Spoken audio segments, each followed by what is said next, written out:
Well, I've been wanting to fight, I feel as if that's a legacy fight. I feel as if, this is As for me, I've been wanting to fight because I feel like that's a legacy fight and that this is the biggest fight in boxing right now. I feel like this fight right here is similar to the last of the Mohicans because we both came of age during the period when Floyd Mayweather was the best fighter in the world, both on Showtime and HBO. The battle between Terence Crawford and Canelo Alvarez has been verified by recent reports. Canelo defeated Edgar Berlanga by unanimous decision, thereby defending all of his super middleweight world championships after the fight. Although Alvarez, a native of Guadalajara, has declared that he intends to take the remainder of the year off to rest and rejuvenate, there is still a lot of talk about him, particularly in regards to rumors about Turkey Alal and Terence Crawford, who could be his next opponents. Canelo Alvarez has been challenged by the well-known promoter of the eagerly awaited fight twice, with the most recent challenge coming following Alvarez's triumph against Berlanga. Crawford is the largest boxing match, and we're ready. However, you need to prepare for this by watching the video, buddy. The Tapacio's battle night following his break, Canelo, who had previously stated in interviews that he would be willing to fight Crawford for $150 million, has now officially announced that he will return to the ring in May 2025. I'm going to rest. I don't have anything in mind afterwards. I will talk with Eddie Rosso, Al Hien, and Luis Dubas Jr. to see what's coming. There is nothing we can say right now. We will see what's coming in May, the Mexican stated in a press conference following the fight with Berlanga. Word is spreading that Saul Canelo Alvarez is highly likely to agree to a showdown with Terence Crawford in May. To clarify, Canelo Alvarez believes that this doesn't rule out a future clash between Terence Crawford and Sebastian Fundora. Crawford, who previously reigned as the undisputed champion at 147 pounds, moved up to light middleweight to defeat WBA title holder Israel Madoff. Now he's preparing for his first title defense in this new division. I shared what I heard during the past fight week from those close to the information that I am. I didn't hear that it's confirmed, which is why I said a very legit possibility, but nothing about the fight being confirmed. Crawford has expressed a desire to challenge the unified super middleweight champion, but the Mexican seems unconvinced. The challenge clearly happened much later than it should have, as both Floyd and Manny are in their prime and rank among the top 5 4-pound fighters in the sport. This is the biggest fight in boxing right now, without a doubt, and that's what I've been saying. You have two guys, the top 3 4-pounders going head-to-head, and I know that Canelo is bigger than me and all that, but I'm up for the challenge given that Crawford weighs 14 pounds less than Alvarez. He suggested that fighting Crawford would not help him much. Instead, he thought that defeating the undefeated American would not garner much attention, but any upset that would go Crawford's way would be hailed as a significant win. In an interview with the Boxing Scene, Canelo, however, would not definitively rule anything out. Alvarez stated, "I don't think so. I'm not saying that fight can't happen. That order doesn't matter."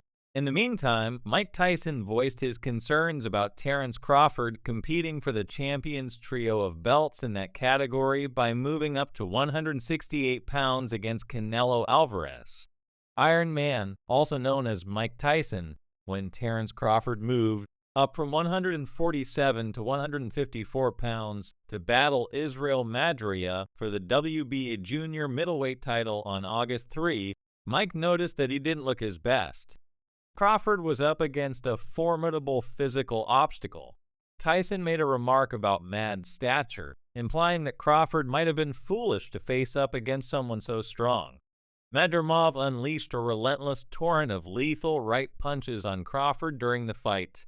As we watched the fight play out, it became clear to me that Madrimov should have won, since he was the better boxer and landed the more powerful and accurate blows in each round. Nevertheless, the judges seemed to grade the bout based on amateur standards. After 12 rounds, the judges gave Crawford a close unanimous decision, but his performance didn't show that the almost 37-year-old fighter could move up to 168 pounds and take on Canelo.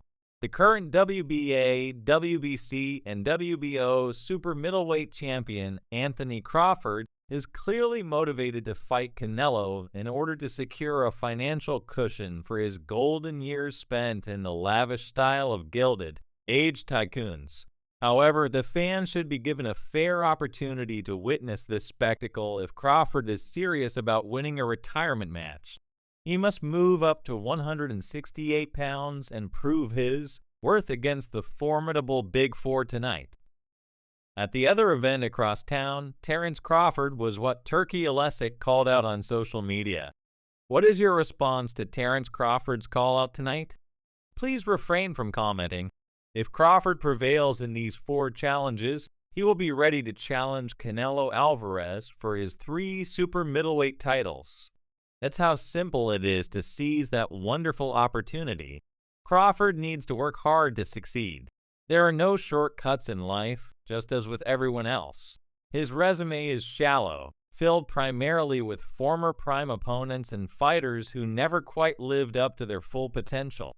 Mike Tyson voiced his disapproval of a possible bout between Terence Crawford and Canelo Alvarez, pointing out the disparity in weight.